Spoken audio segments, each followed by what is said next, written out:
Hi, I'm Morgan. Welcome to Way of Living podcast, where you will hear empowering women talking about how you shouldn't feel stuck in an unfulfilling career and how to follow your dreams.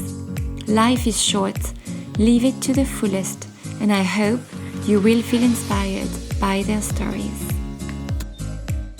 Often, the reason why people decide to change careers is because of drastic events. Julie Creffield was made redundant 4 times in the first decade she worked. She's had enough after the 4th time, especially when she found out she was pregnant with her daughter. She turned her blog that she already had on the side into a company. She trained as a business mentor and she became her own boss while juggling solo parenting.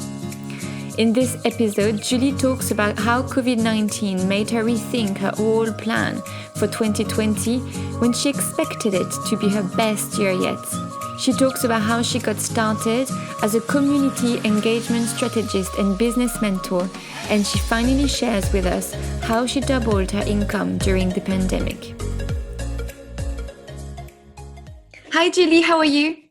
I'm good, thank you. Thank you so much for being a guest on the podcast. I'm very excited. Me too. So you have a lot on your plate.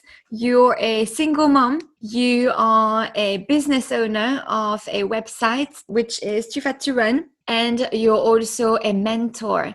So I always ask my interviewees to introduce themselves. Sure. So I describe myself as a community engagement strategist and business mentor. So what that means is I help small business owners, mainly coaches and experts, to help build a profitable tribe around their business venture. And I also run a plus size fitness business, which you described, Too Fat to Run. So Too Fat to Run has been going for about 10 years. It started off as a blog and I turned it into a business once my daughter was born. I run both of those alongside each other. Your daughter is 7, and when she was born, you had enough of being made redundant. You worked for 10 years, and in those 10 years, 4 times you were made redundant, and the last straw was your little girl. You were like, that's enough. I want to be on my own now. And can you describe what you did before? Sure. So I've always worked in community engagement. So I started my career off as a drama practitioner. So I worked with young people and different community groups to help them make sense of their lives.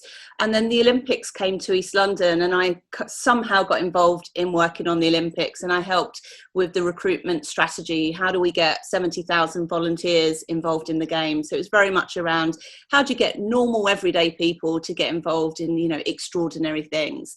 And as you say, I got made redundant 4 times in 10 years. And each time it knocked a bit of my confidence. Each time it affected my lifestyle, my bank balance, and it became really unnerving. I didn't want my life to be held back by other people's policies. Every time government policy changed, redundancies were made. And I was fed up of being told by, an old bloke in a suit that my job was done, and when I had my daughter, I just thought I cannot let other people be responsible for our well-being. And so I was on maternity leave, thinking about what do I do? Even if I was to become like a contractor, which I'd done previously, you're still chasing contracts all the time, and that's still reliant on funding. So I decided I was going to set up a business. I'd been writing my plus size fitness blog for about 3 years. It was quite popular, but I'd never made any money from it. So I went along to a local business advisory service in East London. And the bloke there said, what you've got here, love, it's a hobby. You'll never make any money from it. And that was like a red flag to me. I was like, right, I'll show you. And so I did. I turned the blog into a business. I got a business loan to set up a website, started selling merchandise, T-shirts and hoodies. And, the rest is history, I guess, and that business grew rapidly with organic, tribe building strategies. I never did Facebook ads. I never did paid advertisement, but I managed, because of my story, because the story was quite unique, to get on national TV, to get in all the newspapers, and managed to pick up sponsorship deals with major brands. And it showed what is possible when you have a mission-led business. So my business wasn't really about me. I had this vision. What if I could get 1 million overweight women running? How awesome would that be? Because for me, it was never really about weight loss. It was more about acceptance. How can we help women to feel more accepted in the running world, you know, particularly plus size women? And because people resonated with that mission and with my personal story, people wanted to get involved. So it was very, I don't want to say easy, because, you know, there were definitely times where it wasn't easy, but it got momentum really quickly. So people wanted to get involved. And so it's been a phenomenal 10 years. We celebrated at the weekend, the 10-year anniversary. And, you know, I'm now kind of geeing myself up to think, right, what do I do next with that business? What does the next 10 years look like? And so what I'm hoping to do is to train up 2 Fat to Run coaches all over the country, so that people have somewhere physical to go and to run and to feel like they're safe. So that business is my baby. It's I love it. But I also, a couple of years ago, started to feel a bit bored, really, and also realized I've got all of these skills around how to build a business, and all of my friends and lots of people that I met was like, how did you do it? Can you teach me? And so I just started to dabble a little bit in business coaching, and now I love it. I love helping other people to grow their businesses really quick, and to be ethical businesses, you know, businesses that are based on people's passions, and to create freedom, because isn't that what we all want in our businesses? We want our businesses to help us live an exciting life, not be like the jobs we've done, you know, tied down to a desk and not making enough money and hanging on till payday. You know, so for me, everything is about freedom. How did you start this mentoring business? So I had this idea for a program. I was like, what did I do to build my tribe? And I broke it down into kind of 7 key components. And I was like, what if I taught people those key components? Mm-hmm. And so I'm a massive believer in piloting stuff. I get an idea and I'm like, okay, let me just find some people that might be up for doing this, and we'll take it from there. And so that's what I did. I put a call out. I said, I've got this program. It's called Tribe Builder. I'm looking for, I'm looking for 20 small business owners who would be willing to pilot this with me. And I did. I think I got 22, and this was 2 years ago, a year and a half ago, maybe. And yeah, I helped them all make money. I helped them all grow their tribes. And it didn't take long for that business to take off, because I'd learned all of the lessons from the previous one, you know. And I think sometimes we can be really apologetic about when we make changes, when we're like, oh, I used to be this, but now I'm this. And we can spend too long making apologies for it. And I know I felt a little bit like that at the beginning, like, yes, I run my fitness business, and also I'm a business coach as well. Like, and I used to be a bit embarrassed, and then I had to get over that really, really quickly, because it is okay to do 2 things. It is okay to be multi-passionate and to have a lot of skills. You know, I have a very broad skill set. I'm really good at PR and marketing and branding. I'm really good at ideas. I'm really good at community engagement. And so sometimes we want to put ourselves in boxes because we don't want to be too big. Like, oh, I mustn't be too brilliant, because then I'll make people feel really bad, you know, or people will attack me. And I think a lot of the similarities in my running business and in my business coaching business is we are so afraid of judgment. We are so afraid of putting our stuff out there and having people say, who does she think she is? Especially as women. Especially as women. Mm-mm. It's not unique to women, I find, because I do work with some men, but it is absolutely the curse of the woman, is that, you know, I mustn't shine too brightly, because otherwise I'll be pulled down a peg or 2. You've done this program, you know, this 7 stage, but how long did it take for you on your own? Because you didn't have a mentor when you built your first business. How long did it take you to actually find out those 7 steps? Sure. So I think in my plus size fitness business, when I first launched it, there was a lot of excitement, because it was the first time that I was selling everything, and all of my followers wanted to support it. And then after a while, that dipped a little bit, and I had to find new ways of making money. So that's when I started developing group programs. And at the time, online group programs was a completely new thing. No one was doing it back then. Obviously, post-COVID, everybody is delivering their things online. But at the time it was really unique, and it was great for my women who didn't feel comfortable going to a traditional running club, so they could do stuff online with me. And so I would say it took probably 3 years for that business to become super profitable. But once I'd got it across the line, it then becomes a lot easier. And also I made all the mistakes. I didn't have a business coach. I didn't invest properly. I did stuff outside of my remit. I got distracted with bright, shiny objects, people that promised me stuff, and it didn't transpire. And I'm a lot more focused now. I have my strategy. I follow my strategy. And I think sometimes we have to go through some of that as business owners to find our own way and to trust our instincts. So I think the second time round, taking Tribe Builder out, I just knew the mistakes. I knew how to do it faster. So the first business, it took me about 3 years to get it to 6 figures, whereas Tribe Builder, it took me like 8 or 9 months. And that's because I had the skills to do it. So January 2020 arrived, and you made 5 figures in a month. You had 800 more clients. You thought, okay, 2020 is my year, and COVID-19 arrived. Yeah. What did you feel, and what did you do? Yeah, I'd always planned for 2020 to be my big year. I'd done a lot of testing in 2019. I'd got my confidence. I was really starting to align myself to what it was I wanted to do. And so I went into 2020 with this, abundant mindset. Yes, I took my daughter to Paris for her birthday for the day, and we went off to Butlins for the week. And, I was starting to enjoy my business, to actually take time off, which was unusual for me. And yeah, I welcomed 800 clients in January. I was like, yeah, the money's coming in. I'm just going to ramp things up. And then COVID hit. And I swear it was literally 3 days of panic. And then I was like, right, I am not going to let this global pandemic ruin my life. Because, I had this really weird feeling of like, oh my God, it's typical. The year I was supposed to kind of do all of this stuff, and look what's happened. And it almost felt like I'd attracted it. It was almost that message of, don't get too big for your boots. Don't think too big, because there's always something around the corner that will hit you down. And so, as I said, I had about 3 days of panic. My biggest panic was childcare. I was like, oh my God, I'm going to have my daughter at home.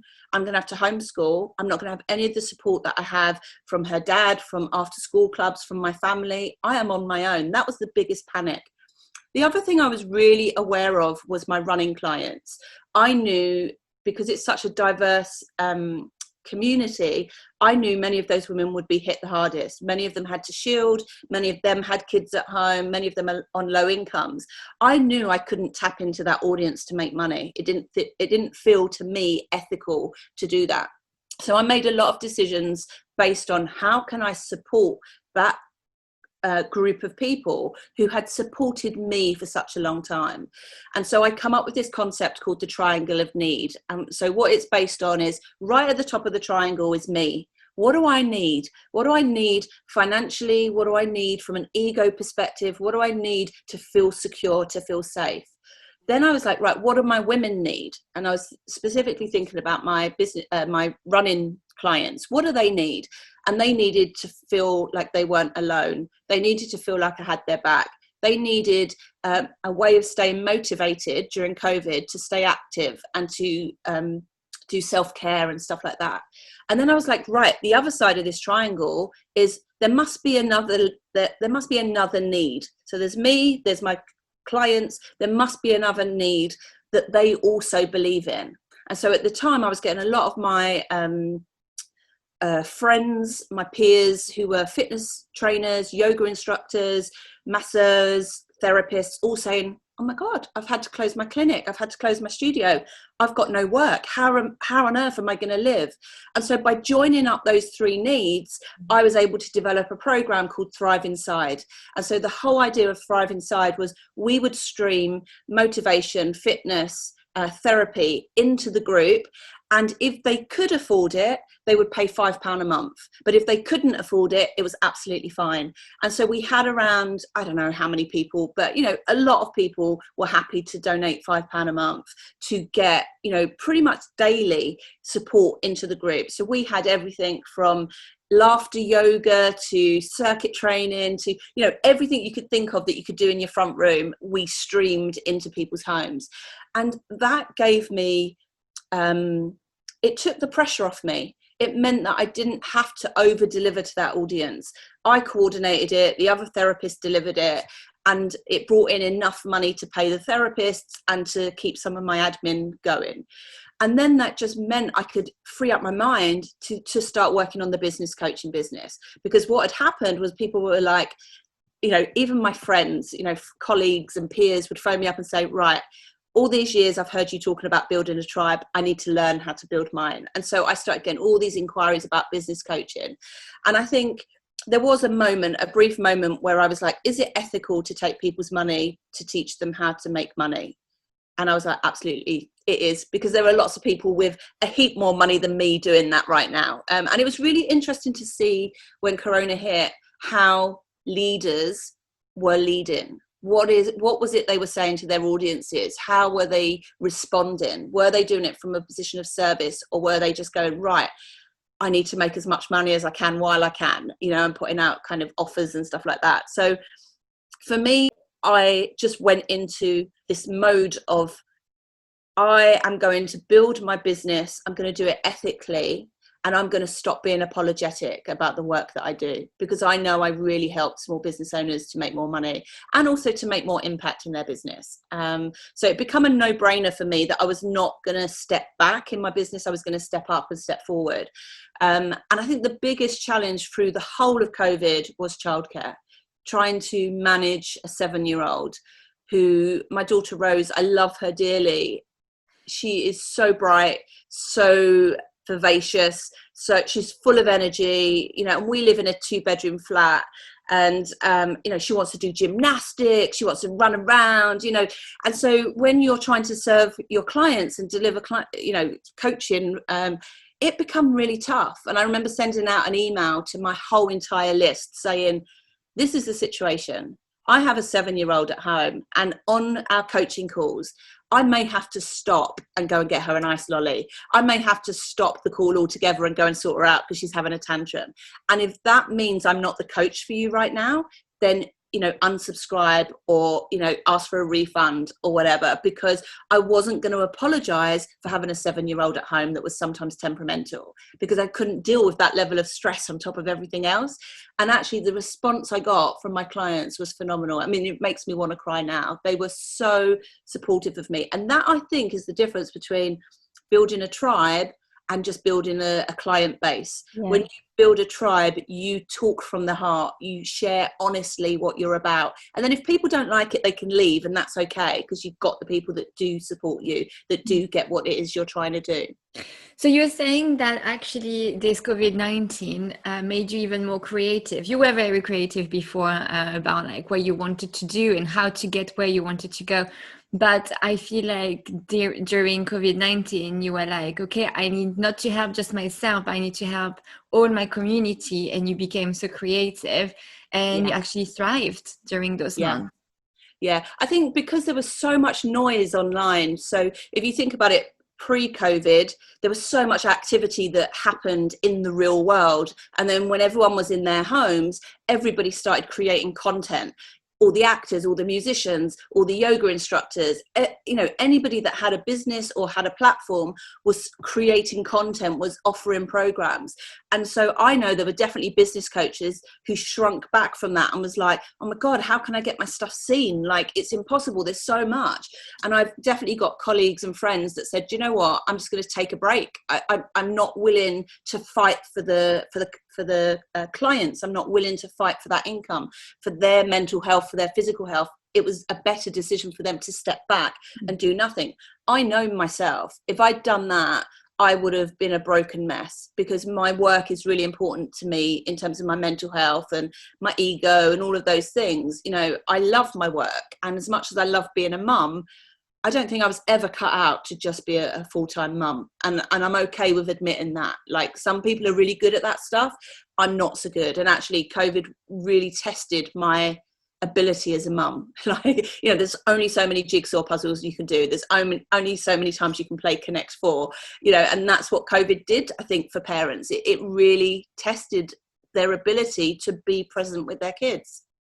Yeah, and I think, it doesn't mean that you're a worse parent than the moms that they are full-time with their kids. It just means that Yeah. you're a better mom when you're very busy and when you actually take care of your own things, meaning work sometimes. And it's completely fine. Obviously, you've had your business for a few years. Even the mentoring business was here already for a couple of years before COVID arrived. But for anyone who are either scared to start a business because of coronavirus and they've thought about it for so many years, they might have their business plans already, but they're pushing the launch date because of the pandemic. Or if someone who, like some of your friends and colleagues, they're thinking, okay, I've taken my step back, my business is not flourishing anymore. What can I do? Do you have any advice for those people? Sure. I think everything starts with you as a business owner. And I think what we often do is we look outwards. We look outwards for the solutions. We're like, right, who can I work with? Where can I get free advice? What book should I be reading? And it's all about the resource being outside, when actually the biggest resource we have is inside ourselves. All of the answers to everything we need to know about our businesses are inside, because often it's the stuff around how we sabotage our beliefs about ourselves. People buy people. So, there are millions of yoga instructors, but people choose the one that they like, right? Based on a range of different things. And so my number one piece of advice is to not try to professionalize what you do.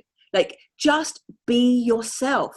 Just show up with your quirks, with the things like, so I can't spell. I'm terrible at spelling, right? But I've got like 8 books on Amazon, and those books make me money, right? And yes, I get an editor, but sometimes there is, the occasional spelling mistake in my blogs.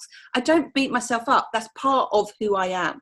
And so sometimes when we know we have these so-called flaws, it stops us from showing up. We say, oh, I can't blog because people will notice my grammar, or I can't do speaking gigs or podcasts because I don't sound as posh as everybody else, or I have an accent. I hear that a lot. I have an accent, I can't do speaking. I'm like, it's bullshit.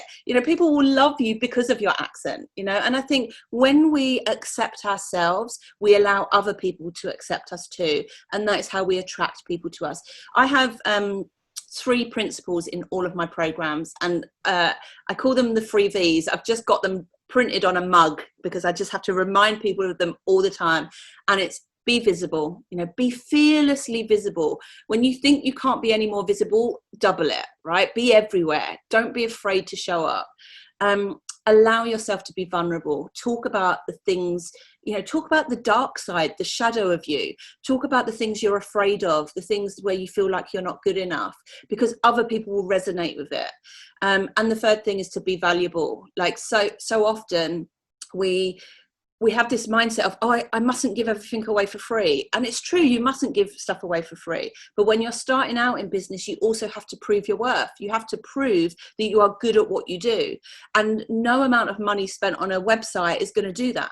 So when I first started up my plus size fitness business, before I'd even made any money, I went out onto Twitter because I didn't have Facebook or Instagram or any of those things. I only had Twitter. I went out to Twitter and I said, I'm looking for 10 women who I can train to run a marathon. And I didn't charge them. I didn't, it wasn't about making money. I just wanted to prove that I could do it. I wanted to prove the concept. And I worked with those women for a year to get them up to the marathon thing. And that was brilliant for social media because people were following their journey. And it was no longer about me, it was about them. And so that meant when I then started charging for online coaching, people were like, of course, because we've just seen her do it publicly. And so if you are going to offer free stuff, which we often get encouraged to do, make sure there is an exchange. So the exchange is always, I'll give you a coaching session for free, or I'll give you the product for free, or whatever it is, on the condition that you do X, Y, Z, that you rave about it to other people, that you will do me a testimonial, that you do a video testimonial, that you tell your friends. There's always an exchange. But I think we have to show we have to do the work that we're trying to sell. And sometimes when we don't have the clients, it feels like chicken and egg. It's like, well, I can't spend money on marketing because I don't have any clients, so therefore I've got no money. And then we feel a bit stuck. So my thing is like, just do the work. Do the work, and trust by doing the work, the paying clients will come. But, you know, we have so much technology available to us now. You know, if you were starting a business 30 years ago, oh my God, it would have been so hard to get traction. Now with a brilliant idea and a small group of people, you can grow a global movement. And it's all about you just trusting and believing that that is possible. That there are no excuses now. You don't even need to have money to grow a business. You know, we have social media platforms, we have Canva, we have all of these different things that enable us to create content that people resonate with and they want to kind of be in your world. I think it's a wonderful time to be an entrepreneur right now.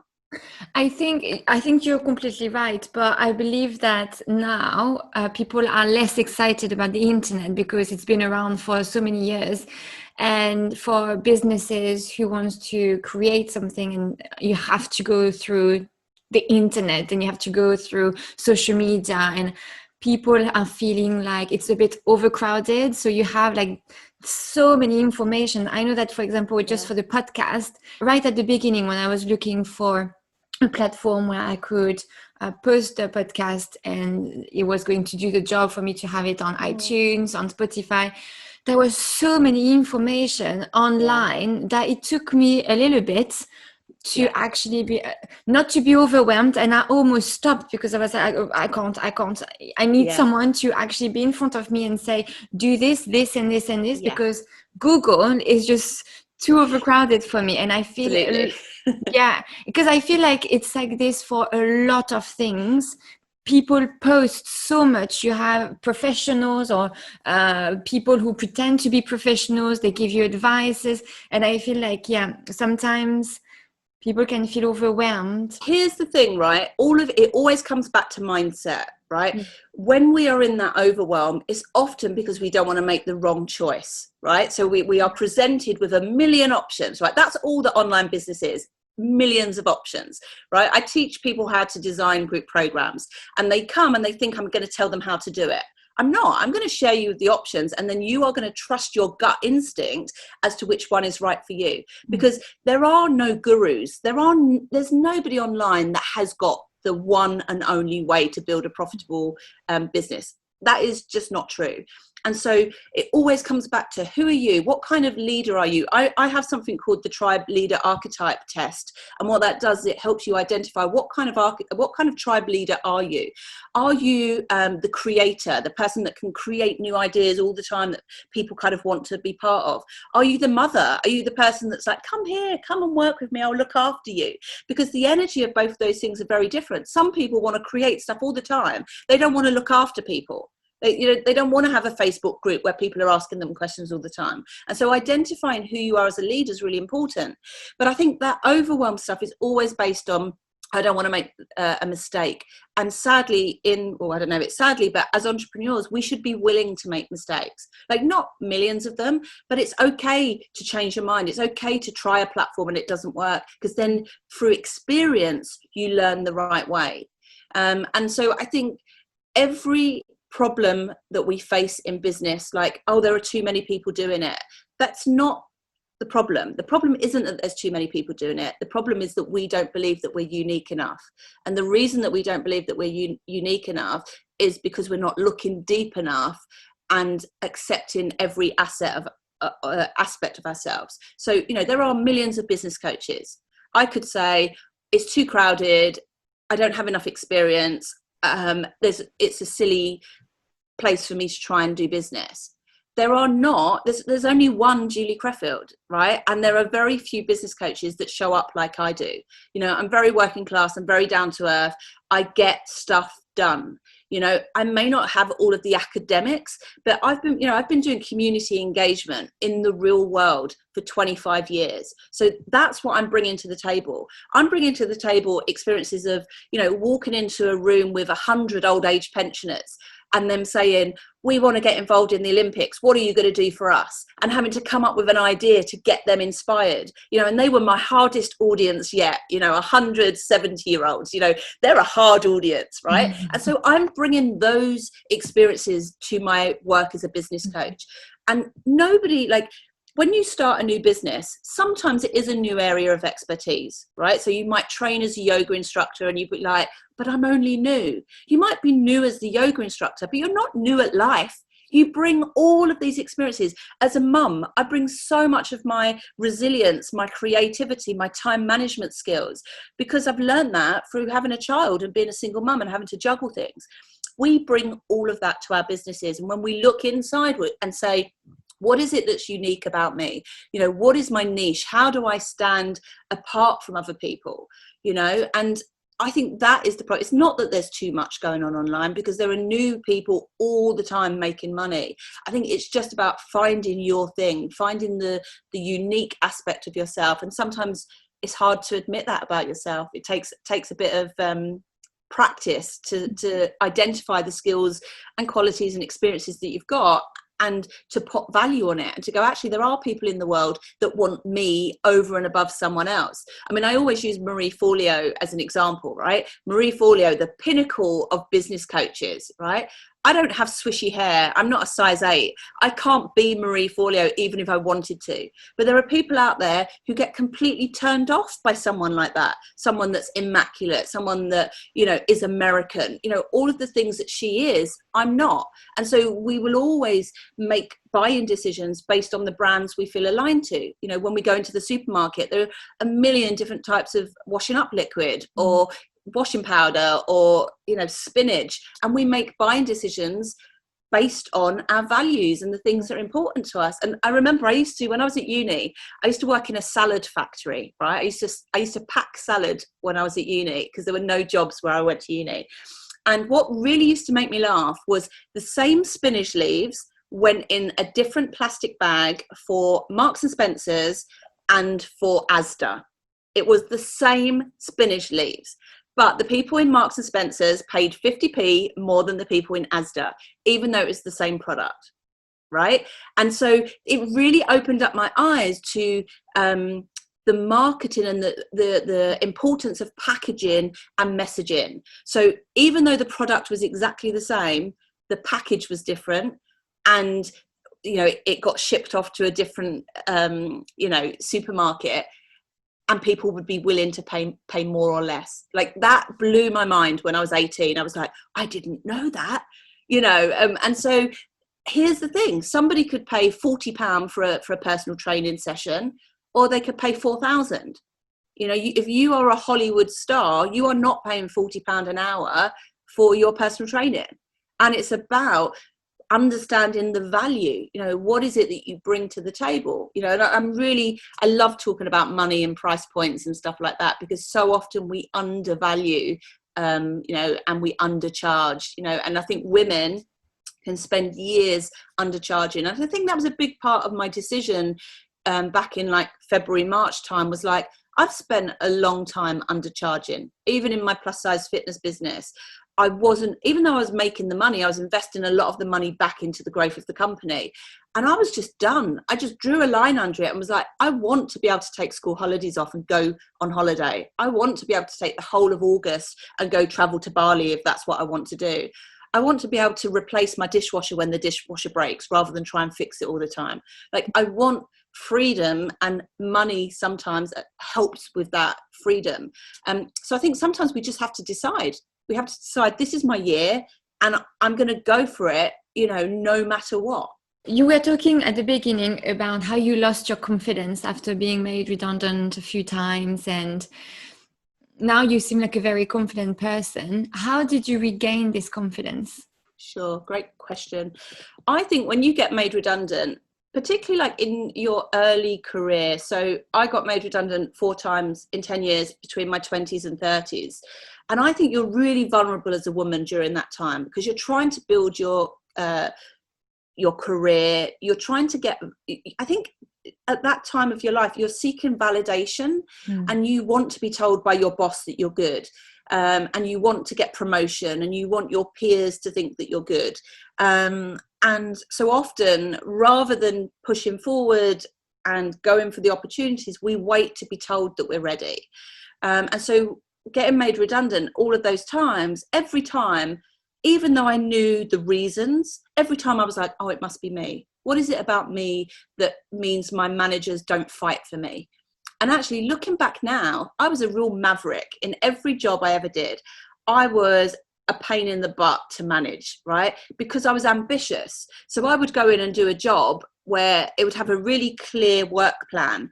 And I would go in and go, it's a great work plan, but actually I've got better ideas. I want to do this and I want to apply for this funding and I want to do this. And, you know, and managers would be like, oh, I'm here just for a job, right? Particularly in the public sector, right? So people in their 50s, 60s who've kind of done the grafting, they just now want an easy life. And then a young 20-year-old comes in with all these ideas that makes their life a little bit more difficult, and it can be challenging. And so now I look back and I think, I don't know whether I got made redundant because of my personality or because of my work ability or any of those things, or maybe it was just a policy decision.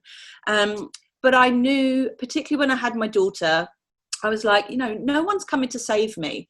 No one's coming to say, look, I'll look after you for the rest of your life. You know, you just sit back and watch daytime TV. No one was going to do that. The only person that was going to change my life was me. And I now had a small person looking at me, and particularly a girl. I really wanted Rose to see what hard work and creativity and believing in yourself could look like. And so I think that was the confidence. And it's not like 1 minute you wake up and you have all of this confidence, but it's when you look back. When I look back at some of the things that I've achieved, like I got a phone call really early on in my fitness business from This Morning, the TV show. And they said, we want you to come on to This Morning and do a 6-week thing, a 6-week feature. And I said yes.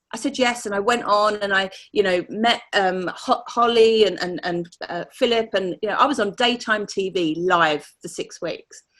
Afterwards, I was like, oh my God, did I really do that? But at the time, the adrenaline and the desire to get my brand in front of, you know, the UK, that's what drove me. Afterwards, I was a mess. I was like, oh my God, I can't believe I did that. Who am I? Like, how did I have the courage to show up and do those things? And I can remember there was one day where Gok Wan was supposed to come into the studio to do this fitness clove feature. And for some reason, he wasn't available. And they said, would you do it? And I was like, sure. So there I was on daytime TV with models coming, and I was going, and so this model here is wearing this. And, you know, and I look back at that footage and I go like, who do you think you are? You know, and so when you realize you can do these incredible things, it makes you have more trust and faith that there are more incredible things that you can do. And it's about courage. It's about saying yes. It's saying yes to opportunities, even if you're not sure if you can do it. And that is a big thing for me. It's like, you know, I encourage women to sign up for races, even though they haven't even started yet. You know, so I'm about to start a new running program. Starts in 2 weeks' time. And the very first activity they have to do is to book their race. You know, to put the date in the diary where they're going to run their 5K. And these are women that haven't started running yet, but they have to have a goal. They have to believe that it's possible. Because otherwise what we do is we go, oh, when I get to a place where I feel ready, then I'll put myself forward for those opportunities. And that moment never comes. We never feel ready. That is true. One last question. Can you tell us what's your view on success? Sure. I think success is about impact. I think it's about, you know, we only have a finite amount of time on this planet.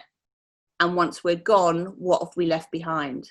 You know, and for some of us, that's children, and our legacy is our kids. But I think my view is that is not enough. It's not enough just to leave offspring, you know, who are, you know, well-functioning humans. I don't think that is enough. For me, I want to have made a difference to people's lives. I want to have changed kind of the trajectory of the world somehow, even in a small way, because if enough of us do that, the world changes for the better. And that feels really big. It feels like a big thing.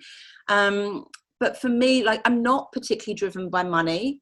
But I also know that money unlocks experiences and opportunities in a way that being broke doesn't. So when I think about my plus size fitness business, I've got huge plans which will generate a huge amount of money. But I have this vision of investing that money in a retreat centre for women.